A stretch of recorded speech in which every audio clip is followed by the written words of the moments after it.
What's up, Elevate Leaders? Hey, I just want to make sure that we're all on the same page of what we're supposed to be doing during one nights, because one nights are now a little bit different than our regular nights. So just so we're all clear, the goal of one night is, number one, we want every student to have like a powerful encounter with God during these nights. And number two, we want students that are new or that are less connected to be excited after this night to plug into a small group and continue being a part of the Elevate family. Because we believe that life change happens in the context of relationships, and the most strategic way that we know to make relationships happen is through small groups.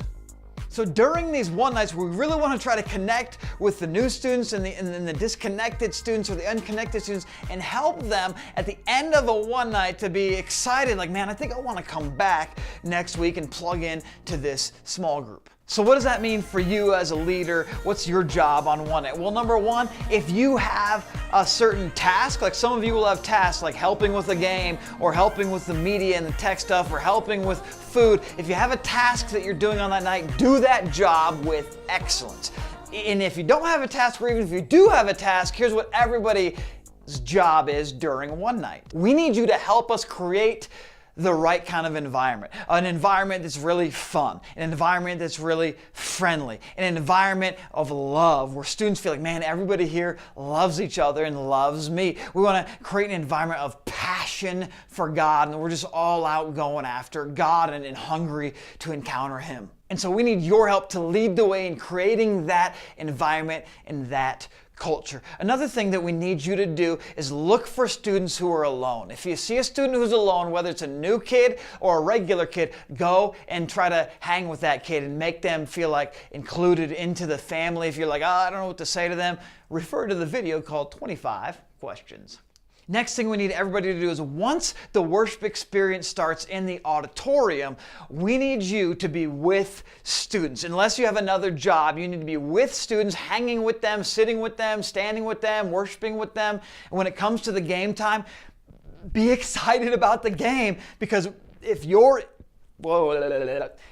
into it and you're excited about it, they're more likely to get into it and be excited about it, and then they're more likely to have more fun. When it comes to worship time, engage in worship and go all out in worship, and also help encourage students to engage in worship and be into worship. When it comes to the teaching time, focus in and listen, and though the teaching may not be specifically targeted towards you, I think God might actually speak to you through the teachings at a one night.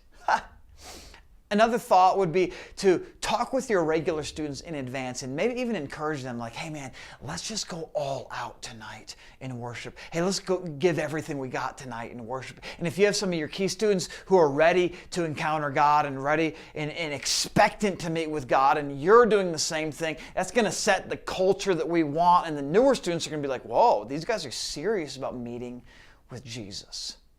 And that's the culture that we want at a one night and at Elevate in general. Now, specifically when it comes to new students and disconnected students, here's a few things that I'm asking you to do. Number one is be really intentional about being interested in those students.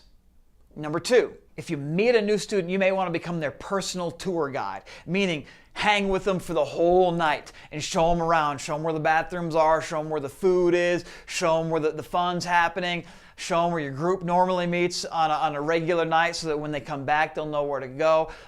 Just be their tour guide and introduce them to as many other people as you can. Introduce them to every student that you know. When it comes time to go into the auditorium, go with them, sit with them, hang with them, bring them to your group. Like, be their tour guide and make them feel like, man, that leader really was interested in me, and maybe I want to go back and be a part of their small group. Number three, encourage your regular students who are here almost every week to connect with and try to meet with and get to know the new students. Because new students don't want to just meet leaders, they also want to feel like the students are excited for them to be a part of their groups. Number four, and this is something I think that we're sometimes hesitant to do, is get their contact information, so that in the next day and couple days after, you can follow up with them and say, hey, it was awesome meeting you last night at one night. You got to come back on Sunday and check out our group. On Saturday, you're like, hey, tomorrow is our group. We loved having you last week at one night. You got to come and hang with us tomorrow night. That's not going to happen if you don't get some sort of contact information from those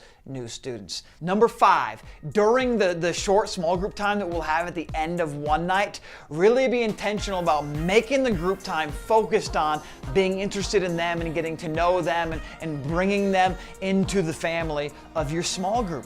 You want everyone to be interested in them. You want them to be getting to know everybody. You want them, when they leave that short group time, to feel like, dang, these guys like really are excited to have me as a part of their group. So that's one of your jobs when it comes to the small group time during that one night. Now, if you have no students that are new in your group or no disconnected students during that small group time, then just dig in and pray with your regular kids, and that's cool. But really, we're trying to connect new students and disconnected students into small groups through one nights. So as a recap, even if you don't have a specific job on a one night, your job is to help make this night an amazing night for every single student there, especially the newer students. Thanks so much for doing what you do. See you soon. Peace.